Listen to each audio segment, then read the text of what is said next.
Շարունակում ենք ծրագիրը եւ այս հատվածում արդեն մեզ է միացել վերլուծաբան Արմեն Չիբուխչյանը, ում էլ ասում ենք բարի երեկո։ Բարի երեկո, բարի երեկո։ Դե ամբողջ աշխարհը խոսում է մի թեմայով։ Հուսով ենք բարի երեկո։ Այո, եւ մենք էլ իհարկե ընդ որում չենք կարող դրանից զերծ մնալ։ Նախ ուզում եմ ասել, թե ինչ ինձ զարմացրեց ամենաշատ այս ամեն ինչում։ Ես շատ սպասում էի, որ ավելի ուժեղ ռեակցիա կլինի, ասենք, Ռուսաստանի կողմից, Չինաստանի կողմից, որ ես ինչ եք անում եւ այլն, բայց կարծես թե այդպես չի։ Ասում են ինչ-որ բաներ, բայց շատ մեղմ են ասում։ Սա ինչ է Արմեն, ոմանք ասում են ներքին պայմանավորություն կա, որ դու Ուկրաինայում մեզ բան կանես, մենք էլ չենք բանանի, դու որ Իրանում եւ այլն, կամ թե բոլորի սրտով էր իսկապես այս ամեն ինչը, որ ծայրից է քո կարծիքով գալիս այս բանը։ Դե տեսեք, Ռուսաստանի պարագան մի քիչ ուրիշ է, այստեղ նախ առաջին հերթին սկսենք նրանից, որ այդուամենայնիվ Ռուսաստանը չի ցանկանում հարաբերությունները փչացնել Իսրայելի հետ կտրուկ, որովհետև Ռուսաստանը լավ հասկանում է, օրինակ տեսեք, եթե նկատել եք Իսրայելը համենայն դեպս, այսպես ասենք, ոչ բացահայտ որևէ զենք կամ որևէ ուրեմն բացահայտ ամենապես որևէ օգնություն Ուկրաինային չի փոխանցել եւ աշխատում է ռուս-ուկրաինական պատերազմում, այսպես ասում է, հիմնականում լուր է, եթե նկատեք։ Եվ Ռուսաստանին պետք չի Իսրայելի նման թշնամի ձեռք բերել, ասենք ի տարբերություն ուրեմն Հայաստանում շատ քաղաքական ուժերի, հա, հատկապես այդ ռուսամոլ եւ այսպես շարունակ լուրջ երկրները հասկանում են, որ Իսրայելի հետ հարաբերություն կտրուկ փչացնելը օգուտ չի բերելու, միայն վնաս է բերելու, որտեղ Իսրայելի դերակատարումը իրականում շատ ավելի մեծ է, քան մենք բոլորս պատկերացնում ենք։ Իր նշանակությունը, աշխարհագրական դիրքը, արևմտյան աշխարհի համար իր նշանակությունը։ Եվ բացի դրանից էլ Թրամփի հետ հիմա միջնորդական process է գնում, դուք գիտեք։ Թրամփի հետ էլ չի ուզում Պուտինը կտրուկ փչացնի հարաբերությունները։ Դրա համար այստեղ Ռուսաստանի դիրքորոշումը պարզ է, որ ինքը ոչ Մադուրոին փրկեց, ոչ Խամենեիին փրկեց, իդեպ Օղորմածիկը արդեն, չգիտեմ, հաղորդել է գերեւի արդեն։ Այո։ Եվ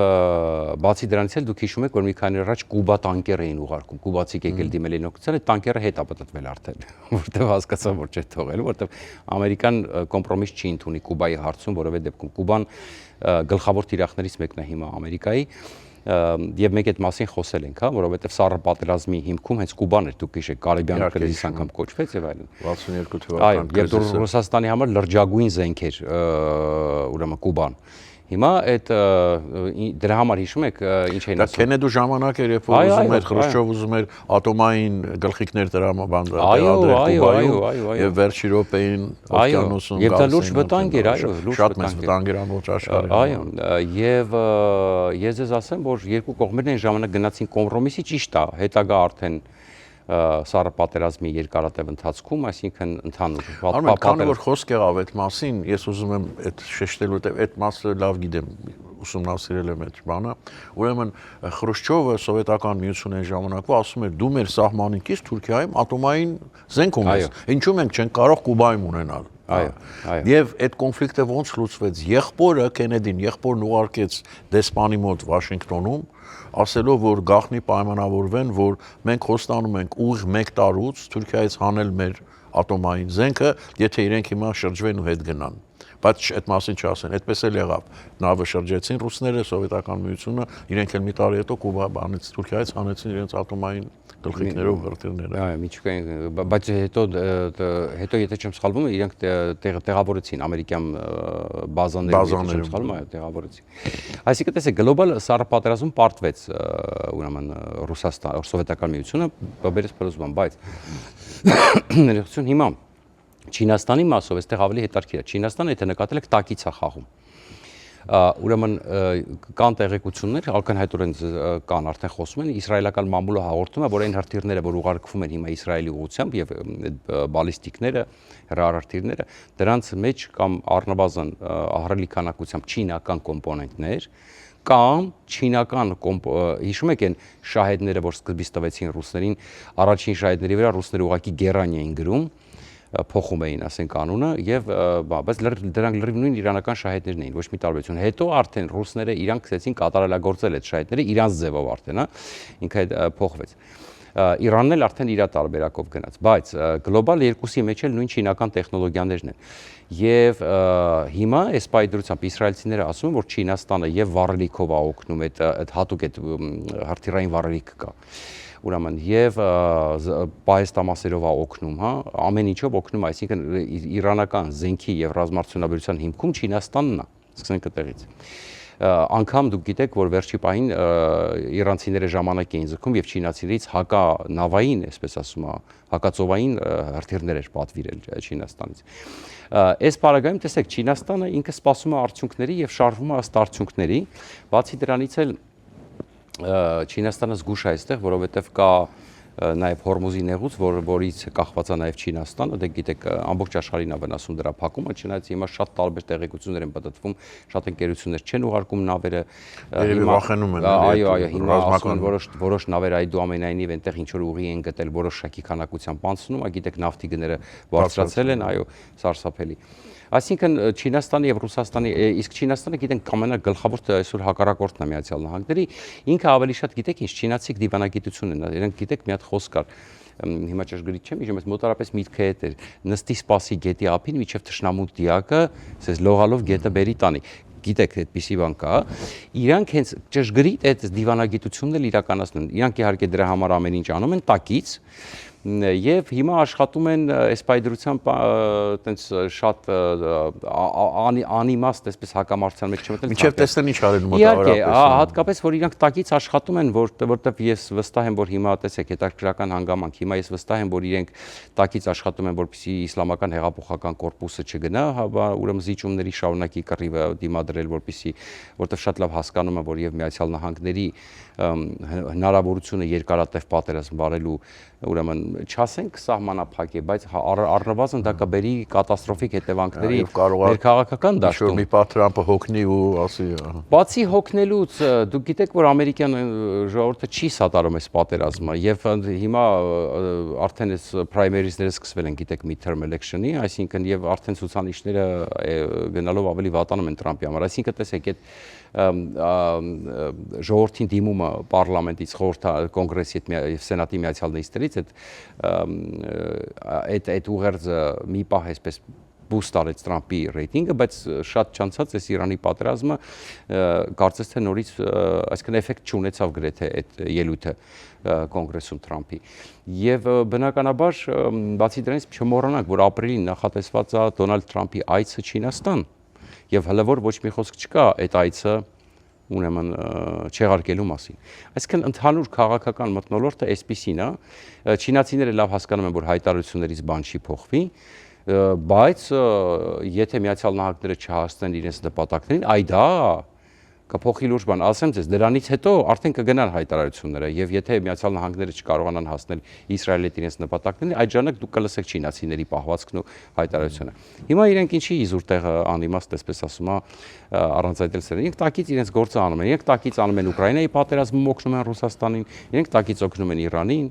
չեմ զարմանա, որ իրանական պրոքսիներին էլ ինչ որ ձև, այսինքն շղթայական էֆեկտով եւ այլն այսպես շարունակ։ Աֆրիկայում գիտեք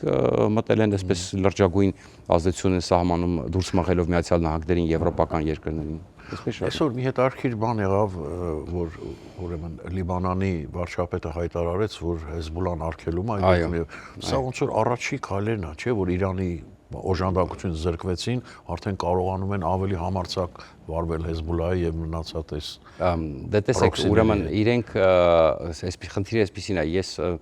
արդեն գիտեի տեղեկություններ, որ Հեզբոլլան զգուշացված է, որտեղ իրենք սպասում են, որ պրոքսիները պետքա խառնվեն։ Իսրայելը սպասում էր դրան, որովհետեւ դուք գիտեք, երկար ժամանակ պահանջում էին Հեզբոլլահից զինաթափվել, Լիբանանի նախագահին էլ Այունին գեներալ զգուշացրել էին, անգամ գումար էին տվել ամերիկացի $200 միլիոն կարգի, որպեսզի զբաղվի Հեզբոլլահի զինաթափմամբ։ Լիբանանը, տեսեք, այն պետություններից է, որոնք Միացյալ Նահանգներն ու Իսրայելը, որ ասում է բանը, շատ են ուզում իրենց դաշնակիցը սարքել։ Ընդ որում այնտեղ իրենք լրջագույն հիմա ընդլայնում են դաշինքը, այդ թվում Թուրքիայի դեմ, այդ թվում Մերձավոր Արևելքում, այսպես ասում է, մեծ կոալիցիա ստեղծելու հարցում, առանձին, այսպես ասում է, բացի Աբրահամյան ակորդներից Իսրայելը նաև երկրորդ տրեկով է աշխատում։ Ու այստեղ մեծ բարեկամ պետություններ կան Հնդկաստանը, Հունաստանը, Կիպրոսը եւ այս իմաստով Իսրայելը աշխատում է ակտիվ, որպեսզի Լիբանանին սարքի դաշնակիցը։ Լիբանանին մեծ ներդրումներ են խոստանում։ Լիբանանին պայծառ ապագա են խոստանում։ Ընդ որում այդ լոգիստիկ ուղիների առումով էլ ներգրավել ընդհանուր առևտրային շղթայի մեջ եւ այլ այսպես շարունակ։ Շատ կարևոր նշանակություն ունի Լիբանանը եւ իրենք առաջին հարվածից հետո Լիբանանի հետ խոսեցին եւ առաջարկեցին ուղղակի վերացնել Հեզբալլահին սեփական երկրից, որից հետո իրենք կստանան բենեֆիտները, բայց ինչպես տեսնում ենք, չստացվեց, երկրորդ մասում կասեմ արդեն ինչա տեղի ունեցել։ Գովազդ կոյադառնանք ու շարունակենք զրույցը Արմեն Չիբոչյանը։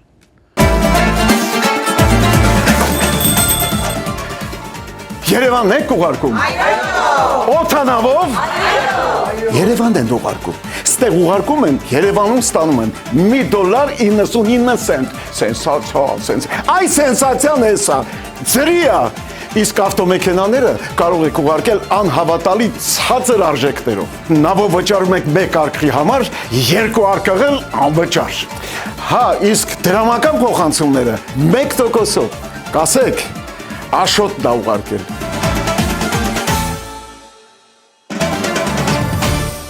Շարունակում ենք զրույցը վերլուծաբան Արմեն Չիբոչյանի հետ։ Արմեն, մեզ սովորական մարդկանց համար ես պատկերացնում եմ, էլի, հասկացանք, որ հիմնական խնդիրը Միացյալ Նահանգների ռեժիմի փոփոխությունն է։ Գերխնդիրը դա է։ Իրականում այո, բայց իրենք դա չեն ասում։ Այո։ Հիմա վերցնենք ամենալավ սցենարը, այնա, որ ասենք բանակը անցնում է ժողովրդի կողմը, բոլորը ուրախ են, նոր ընտրություններ են անում, ընտրում են երկրի ղեկավար ու դառնում է բան օրինական երկիր, այո, Իրանը։ Սա լավագույն սցենարն է, որ բոլորս ուզում ենք, այնտեղի ժողովուրդն էլ բանը։ Հիմա վատ սցենարը որն է, որ ասենք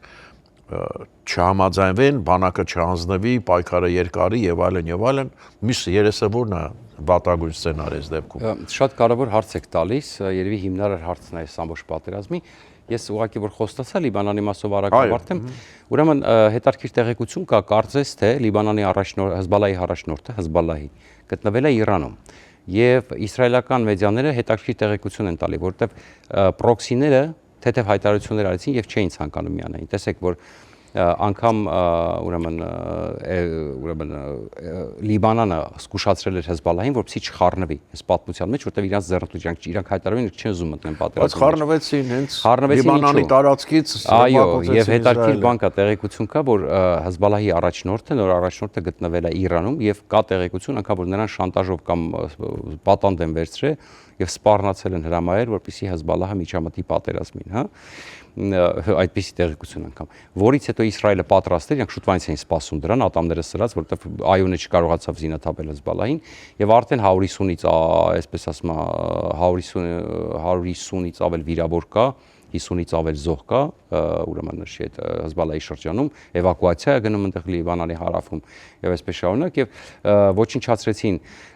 կարևոր գործիչներից մեկին Հեզբալլահի, որը նաեւ Իսրայելի Լիբանանի պարլամենտի բանի ներկայացուցիչներ, այո, եւ հիմա սպառնում են ոչնչացնել ուրեմն նրան ղեկավարին, նոր ղեկավարին ուրեմն Հեզբալլահի։ Հետևաբար տեսնենք այստեղ երկրորդ ֆրոնտա բացվել, ինձ թվում է այստեղ արդեն չեն կանգնի, եւ պետք է որ տրամբանորեն պետքա չկանգնեն միջև Հեզբալլահի, որտեղ Լիբանանի ղեկավարությունը սպառնաց, որ օրենքից դուրս կհայտարարի Հեզբալլահին եւ կարծես թե արեցին, կարծես թե, բայց նորից իսրայելական լրատվամիջոցների իրենք քանի որ իրանք սպეციფიკան իրանք այլ լավ գիտեն, իրանք հաղորդում են, որ միևնույնն է անգամ օրենքից դուրս հայտարարելը չի օգնելու, չեն կարողանալու Լիբանանին Հեզբալլահին զինաթափել Լիբանանում։ Հետաբար այստեղ զարգացումները տեսնենք, այստեղ երկրորդ ճակատա բացվե կարծես թե,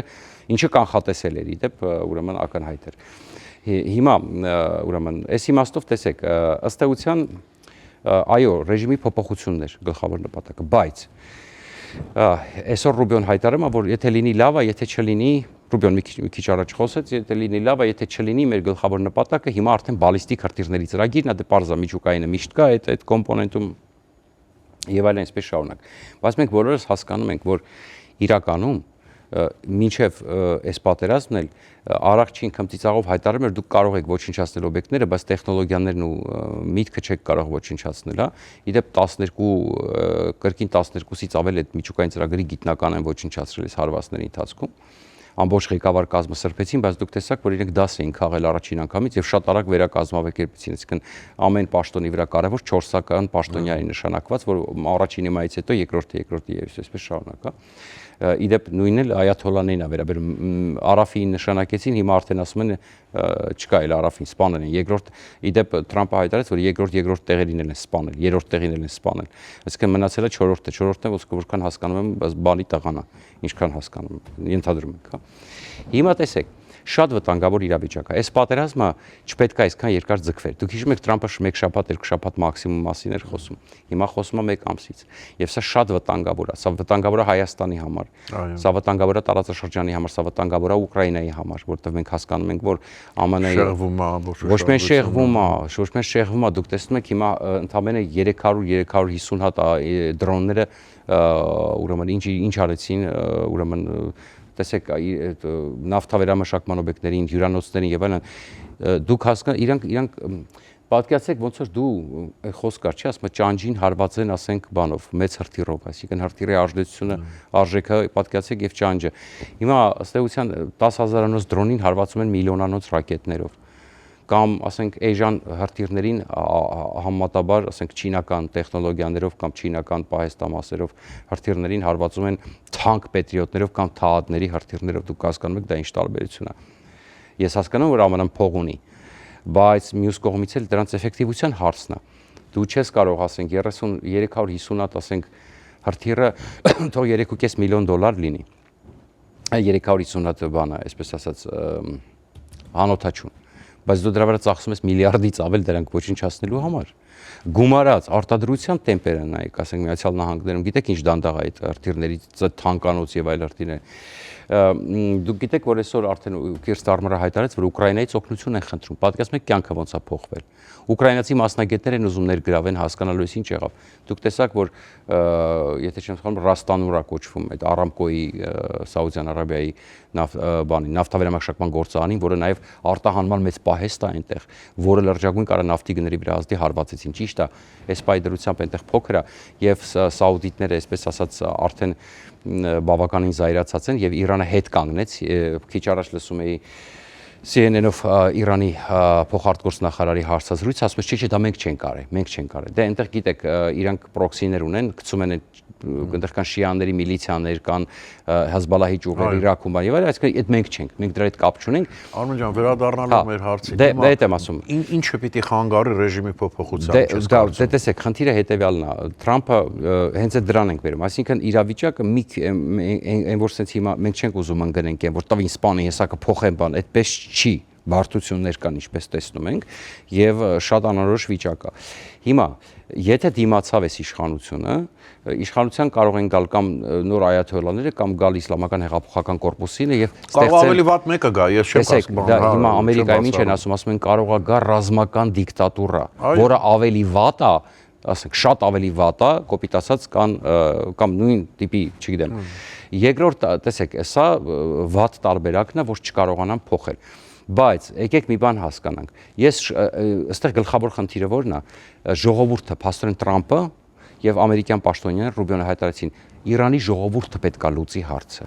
Այստեղ բարդ է, եթե Իրանը, տեսեք, հիմա բասիջներին են խփում, գիտեք, այդ կորպուսի միլիցիան է, իսլամական ստեղծության։ Դրանք այսպես ասում, դաժան սպանողներն են ժողովրդի բասիջները, հա։ Բայց այս պահի դրությամբ Իրանից լուրեր կան, որ դրանք շարունակում են ժողովրդին ճնշել, շարունակում են էլի պահել վախի մեջ։ Հիմա արդյոք աշխատանքա տարվում ներսում, դա չգիտենք, շահի տնան խոսեց։ Իհարկե տարվում է, իհարկե CNN-ն դեռ CNN-ը ասում, բայց CIA-ն դեռ դուք հասկանում եք, եթե ռեժիմը չփոխվեց, սրանք դիմացան, դա բերելու է անվտանգային եւ ուրեմն անվտանգային եւ քաղաքական լրջագույն հետևանքների։ Իդեպ գիտես ինչ էին արել ֆուտբոլի խաղի ժամանակ պետական հեռուստատեսությունը կոտրել էին կայքը, մտել էին եւ Թրամփի բանն էին ուղերձներին հաղորդել պարսկերեն սաբտայտլներով։ Բայց հələ որ Թրամփը ասեց ավարտելուց հետո հիմա տեսնենք հələ որ այդ աստիճանի բողոքներ չկան, այսինքն այդ աստիճանի պրոտեստներ չկան։ Սպասենք։ Շնորհակալություն, ամեն օր սպասում ենք լուրերի։ Այսքան այսօր համար կհանդիպենք վաղը միշտ։ Հաջող։